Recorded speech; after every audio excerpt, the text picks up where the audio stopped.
Boum les gars, comment ça va? Bienvenue sur JT Box. Aujourd'hui, on va essayer de parler d'un peu cet événement, mais on va mettre en avant le combat de Gillet Zhang contre Joseph Parker, les gars.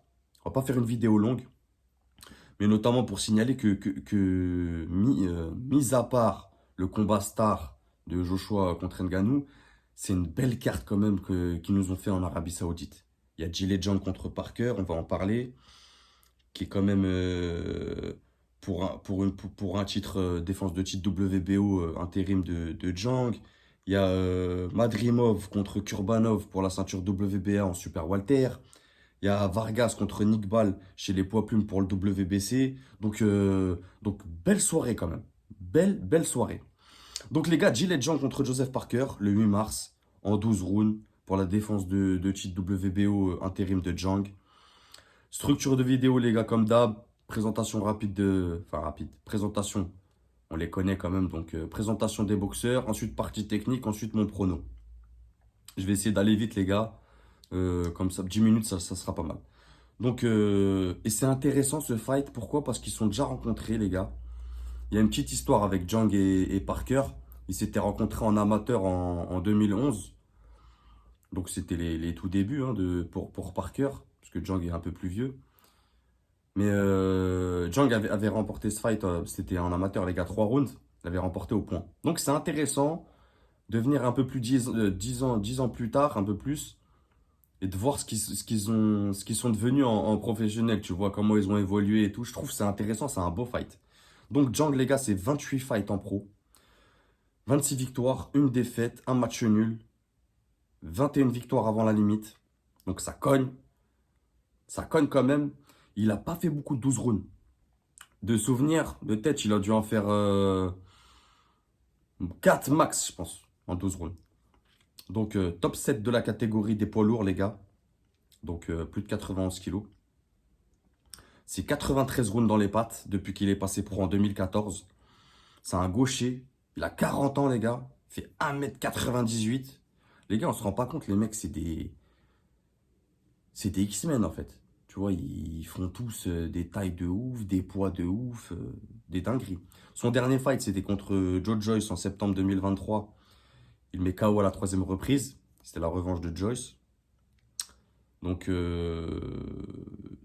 Zhang, il est en confiance, tu vois. Il est en confiance.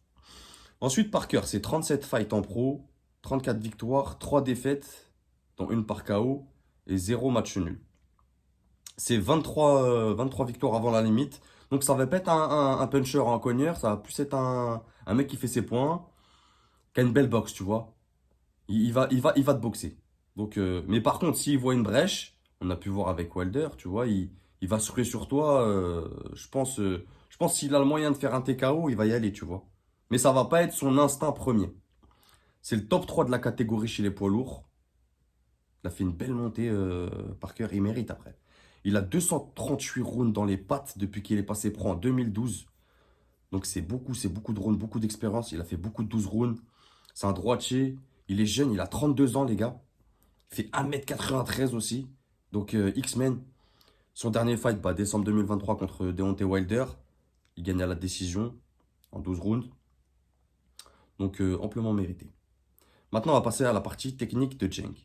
Zhang, c'est un cogneur. C'est puissant, c'est solide, il avance sur toi, il est en contrôle de ring. C'est une garde haute, tu vois, il a une garde haute, mais c'est pas une défense de zinzin. C'est peu mobile, c'est des gros gabarits, les gars, là. Euh, c'est c'est- c'est rapide quand même et c'est une bonne vitesse de bras. Au niveau des bras, c'est rapide et c'est une bonne vitesse. Il peut surprendre.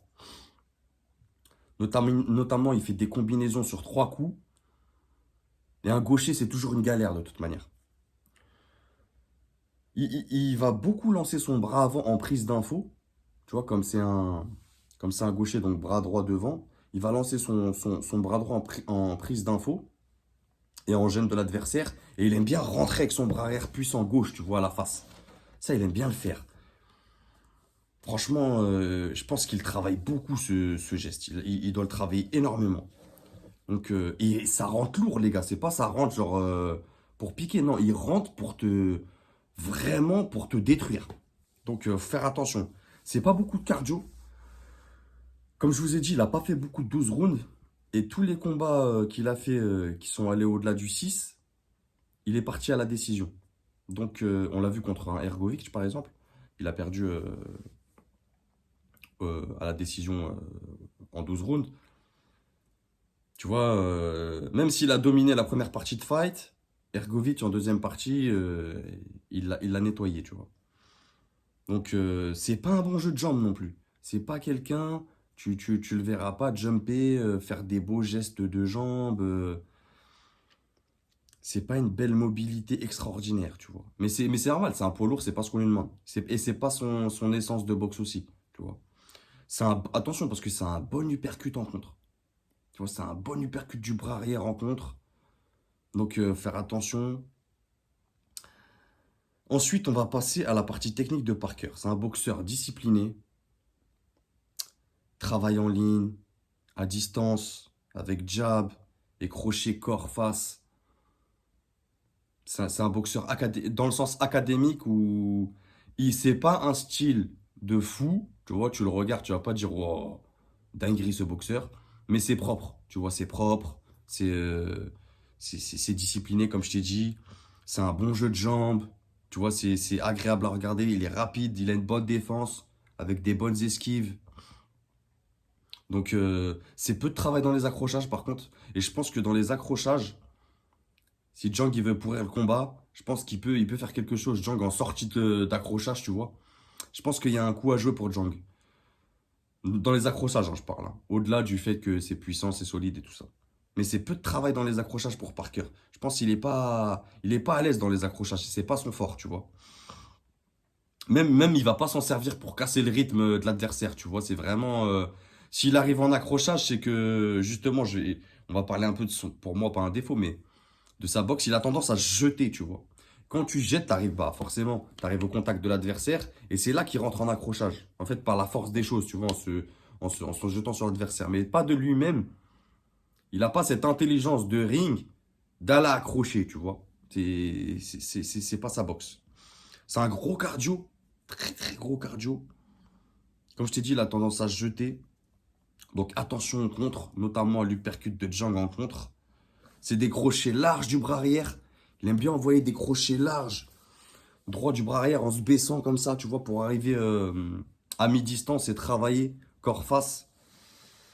Donc je pense que ça va être un beau combat, les gars. Je vais vous dire mon prono pour ce fight. Il y en a beaucoup qui voient Jang vainqueur. Mais moi, je vais voir Parker vainqueur, les gars. Je vais voir Parker vainqueur. Je le vois pas mettre KO Jang. On va pas se mentir.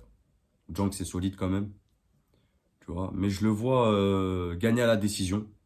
Tu vois, je pense qu'il va garder la distance. S'il passe les 6 premiers rounds, la première partie de fight, tu vois, s'il arrive à fatiguer Jang et passer la première partie de fight, je pense que pour lui, après, c'est easy work. Je pense que après c'est un boulevard, il va travailler tranquille, il va faire ses points, travail de jab, esquive. Je pense qu'il va remporter la décision.